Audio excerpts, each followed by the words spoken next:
जी नमस्कार, प्रणाम। माँ शारदा शिक्षण संस्थान में आपका हार्दिक अभिनंदन एवं स्वागत है। तो फुल स्टोरी और लेखक परिचय का 2 क्लास आप लोग को मिल गया है। आज बारी है हम लोग को ऑब्जेक्टिव करना। तो हम लोग जानेंगे ऑब्जेक्टिव में जितने भी ऑब्जेक्टिव हैं उसको अच्छा से हम लोग ध्यान से पढ़ेंगे और भारत से हम क्या सीखें, जो पाठ 3 है वो हम लोग को पढ़ना है। चलिए आते हैं और आप लोगों को क्लास में ले चलते हैं। चलिए, तो देखिए भारत से हम क्या सीखे, यही चैप्टर है और आज हम लोग को टोटल ऑब्जेक्टिव करना है। तो चलिए पहला ऑब्जेक्टिव देखते हैं। पहला ऑब्जेक्टिव है कि भारत से हम क्या सीखे के रचनाकार कौन है, यानी जो इसके लेखक हैं यह कौन है। तो आपको पता होगा कि इसके लेखक जो हैं कौन है, तो फ्रेडरिक मैक्स मूलर, यानी इसके लेखक कौन है, मैक्स मूलर जी हैं। कौन है, मैक्स मूलर जी हैं। चलिए दूसरे ऑब्जेक्टिव में जाते हैं और दूसरा ऑब्जेक्टिव देखते हैं। कह रहा है कि भारत से हम क्या सीखे, क्या है, कहानी है, निबंध है, भाषण है या व्यक्ति चित्र है। तो हम जानते हैं कि यह क्या था जी, यह एक भाषण था। क्या था, भाषण था। चलिए अगला क्वेश्चन है, मैक्स मूलर थे भारत भक्त थे, संस्कृत अनुरागी थे, वेदों के प्रति अगाध रखने वाले थे या उपयुक्त सभी। तो हम देखेंगे कि यह भारत के बारे में बहुत सारे बड़ाई किए हैं, बताए हैं कि सबसे सुंदर भारत है और यहाँ पे आकर वो संस्कृत की भी पढ़ाई किए हैं। उसके बाद वेदों के प्रति, वेद के बारे में इन्होंने बहुत सारी पढ़ाई की है। तो यानी हम लोग कह सकते हैं कि उपयुक्त सभी। चलिए आगे देखते हैं। कह रहा है कि मैक्स मूलर के पिता का नाम क्या था। तो मैक्स मूलर के पिता का नाम था क्या, विल्हेल्म मूलर। क्या था, विल्हेल्म मूलर। आप लोग अगर लेखक परिचय नहीं पढ़े होंगे तो जाइए और आप लोग लेखक परिचय पढ़ लीजिए। चलिए अगला क्वेश्चन है, विश्वविख्यात विद्वान फ्रेडरिक मैक्स मूलर का जन्म कहाँ हुआ था। तो हम लोग जानते हैं कि इनका जन्म कहाँ हुआ था जी, जर्मनी में हुआ था। कहाँ में हुआ था, जर्मनी में हुआ था।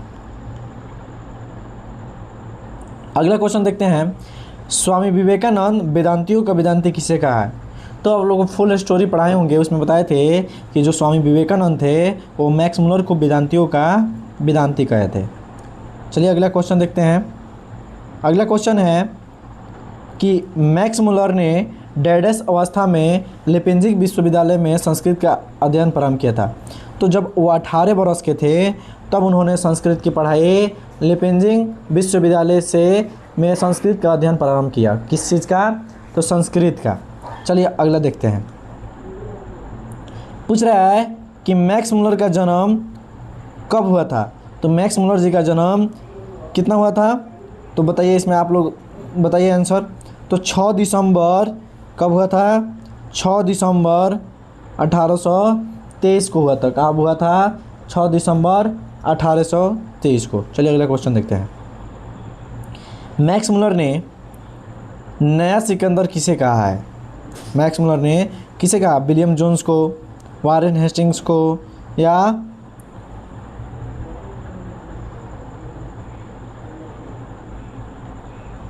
हकर्स को या युवा अंग्रेज अधिकारियों को। तो देखिएगा, युवा अंग्रेज अधिकारियों को कहे थे। कौन से, किसे कहे थे, युवा अंग्रेज अधिकारियों को। बाकी सारा का आंसर लगा दिया गया है। मैक्स मूलर के अनुसार भारत की सबसे प्राचीन भाषा कौन है। तो हम लोग जानते हैं भारत की सबसे प्राचीन भाषा क्या है जी, तो भारत की सबसे प्राचीन भाषा क्या है, संस्कृत है। क्या है, संस्कृत है। चलिए अगला देखते हैं। सर विलियम जोन्स समुद्र यात्रा करते हुए भारत कब पहुंचे थे। तो उन्होंने 1783 में भारत पहुंचे थे। कब पहुंचे थे, 1783 में। चलिए अगला देखते हैं। कह रहे वारेन हेस्टिंग्स कहाँ का गवर्नर था। तो वारेन हेस्टिंग्स भारत का गवर्नर जनरल था। कहाँ का, भारत का। अगला है, मैक्स मूलर की दृष्टि से में सर्वविध संपदा और प्राकृतिक सौंदर्य से परिपूर्ण कौन सा देश है। तो वह देश है कौन सा? भारत। कौन सा है? भारत। वह देश है भारत। चलिए अगला क्वेश्चन देखते हैं। दारिश क्या है? तो दारिश एक नाम है जो सोने के सिक्के का नाम है। क्या है? सोने के सिक्के का नाम है। दारिश नामक सोने के सिक्कों से भरा घड़ा किसे मिला था? तो ये भारत के गवर्नर जनरल उस समय थे वारेन हेस्टिंग्स को, इन्हें ही मिले था। किसके अध्ययन क्षेत्र में भारत के कारण नवजीवन का संचार हुआ?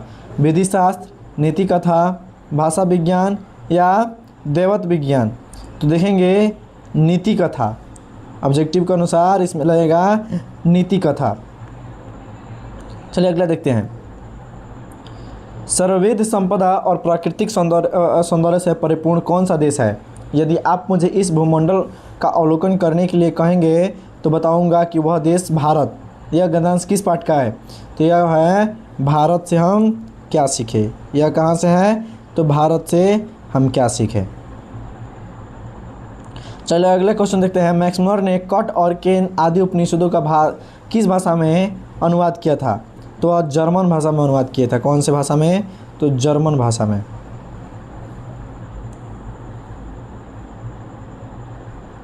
चलिए अगला क्वेश्चन देखते हैं। हितोपदेश का जर्मन भाषा में अनुवाद किसने प्रकाशित कराया? तो वह कराए थे मैक्स मुलर ने। कौन? मैक्स मुलर ने। चलिए अगला क्वेश्चन देखते हैं। यदि आप भूविज्ञान में रुचि रखते हैं तो हिमालय से श्रीलंका तक विशाल भूप्रदेश आपकी प्रतीक्षा कर रहा है। यह गद्यांश किस पाठ से लिया गया है? तो यह है भारत से हम क्या सीखे। कौन से? भारत से हम क्या सीखे।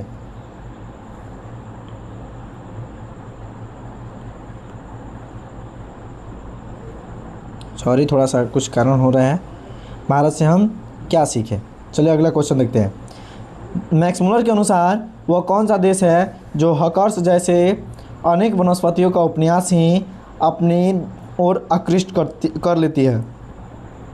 तो वह है भारत। कौन सा देश है? भारत। कह रहा है किस गवर्नर जनरल के समय 172 दारिश नामक सोने से भरा घड़ा मिला था? तो वह मिला था कौन के अनुसार? तो वारेन हेस्टिंग्स के समय में। किसके? वारेन हेस्टिंग्स जो थे उनके समय में। कह रहा वारेन हेस्टिंग्स के समय वाराणसी में कितने दारिश नामक सोने के सिक्के मिले थे? तो 172। कितने? 172। देखिए चाहे ऑब्जेक्टिव कितने भी घुमा के पूछे, हर एक ऑब्जेक्टिव हम लोग को बताना है। कह रहा है कौन सी भाषा और उसके साहित्य यूनान और रोम के संपूर्ण साहित्य से भी कहीं अधिक विशाल रहा? तो देखिएगा, तो वह है संस्कृत। कौन है? संस्कृत। कौन सी भाषा है? तो संस्कृत भाषा है।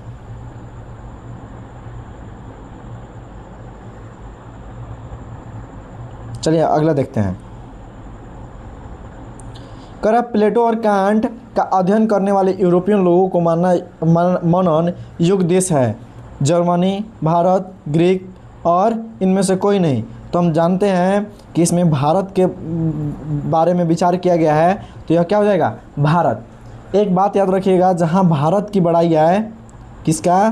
भारत की बड़ाई है, वहाँ पे मारिएगा कि भारत से हम क्या सीखे, इसी चैप्टर से लिया गया हो। प्लेटो और कांट का अध्ययन करने वाले यूरोपियन लोगों का मनन योग्य देश है। सॉरी, रिपीट क्वेश्चन हो गया है। क्या हो जाएगा? भारत। क्या होगा? भारत। चलिए अगला देखते हैं। हकर्स थे भूवैज्ञानिक, वनस्पति वैज्ञानिक, रैवत वैज्ञानिक और विधि शास्त्री। तो वह थे वनस्पति वैज्ञानिक। अगला है महारानी विक्टोरिया ने किसे नाइट की उपाधि प्रदान की गई? तो मैक्स मुलर को, क्योंकि इन जो भारत में जो भाषण दिए थे, भारत से हम क्या सीखे, वह पढ़ के इन्हें नाइट की उपाधि मिली थी। मैक्स मुलर के अनुसार सच्चे भारत के दर्शन कहाँ होते हैं? तो होते हैं कहाँ? ग्रामीण भारत में। कहाँ? ग्रामीण क्षेत्रों में, यानी कहा जाए तो गांव में। कहाँ? गांव में। चलो अगला क्वेश्चन देखते हैं। मेघदूत का जर्मन में अनुवाद किसने किया था? तो यह किए थे, कौन किए थे जी? Max Muller. कौन? मैक्स मुलर किए थे, मैक्स मुलर। चलिए अगला देखते हैं। मैक्स मुलर ने वेदांतियों का वेदांती किसे कहा? तो मैक्स मुलर को वेदांतियों को वेदांती स्वामी विवेकानंद कहते। कौन कहते? स्वामी विवेकानंद। प्लेटो और कांट थे वीर, महान दार्शनिक, नाविक, सैनिक। तो वह थे महान दार्शनिक थे। क्या थे? महान दार्शनिक थे। सच्चा भारत कहाँ बसता है? तो सच्चा भारत गांव में बसता है। कहाँ बसता है? गांव में बसता है। कट और किन का जर्मन भाषा में अनुवाद किसने किया था? तो वह किए थे मैक्स मुलर ने। कौन किए थे? मैक्स मुलर ने। भारत का सर्वविद आबादी कहाँ बसता है? तो गांव में बसता है। कहाँ बसता है? गांव में बसता है। चलिए अगला देखते हैं। संस्कृत की पहली विशेषता है कि इसकी प्राचीनता, नवीनता, सरलता और वैज्ञानिकता। देखेंगे तो इसका आंसर हो जाएगा प्राचीनता, यानी यह बहुत पुराना है, बहुत प्राचीन है। शाहनामा का रचनाकाल कौन है? 10वीं 11वीं सदी। उसके बाद 11वीं 12वीं शताब्दी। उसके बाद 12वीं 13वीं सदी। तो हम देखेंगे कि इसका हो जाएगा आंसर 10वीं 11वीं सदी। निर्वंश विद्या का संबंध किससे है? तो खगोल विज्ञान से, मनोविज्ञान से। कौन से? मनोविज्ञान से। अगला क्वेश्चन देखते हैं। मैक्स मुलर ने कालिदास की किस पुस्तक का जर्मन भाषा में अनुवाद किया है? तो जाएगा मेघदूत। कौन सा? मेघदूत। चलिए बस इतना ही क्वेश्चन था और 38 क्वेश्चन आप लोगों को कैसा लगा यह कमेंट करके बताइएगा। बाकी आप लोग का जो ऑब्जेक्टिव था वो ऑब्जेक्टिव समाप्त हुआ। फिर कल का वीडियो आप लोग को सब्जेक्टिव मिलेगा, तो सब्जेक्टिव के लिए तैयार रहिएगा। बाकी हमारे वीडियो को देखने के लिए आपको बहुत बहुत धन्यवाद। ऐसे ही लाड प्यार बनाते रहिए और आपके दुलार प्यार से एक दिन हम लोग ज़रूर अच्छे ओहदा पर पढ़ाने का प्रयास करेंगे। तब तक बहुत बहुत धन्यवाद वीडियो देखने के लिए। Thank you.